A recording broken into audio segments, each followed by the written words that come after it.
Hello everyone, today we are going to learn how to distort anything using Puppet Wrap tool. So let's get started. I have downloaded this image from freepik.com. Let's make a copy of this by pressing Ctrl+J on the keyboard. I'll remove the background.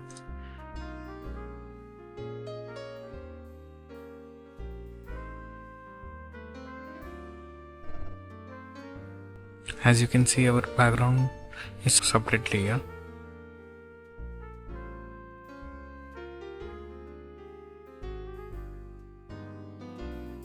Let's convert it to a smart object.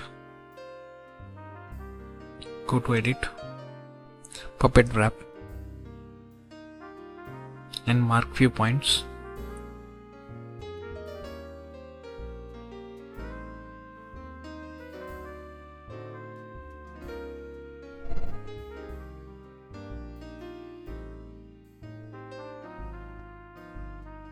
Play with these points to change the position.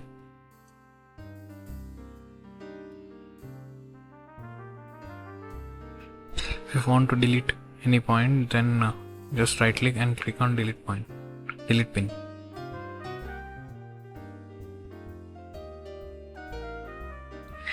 You can create different type of effects by using this tool. So try this trick and let me know in the comment section.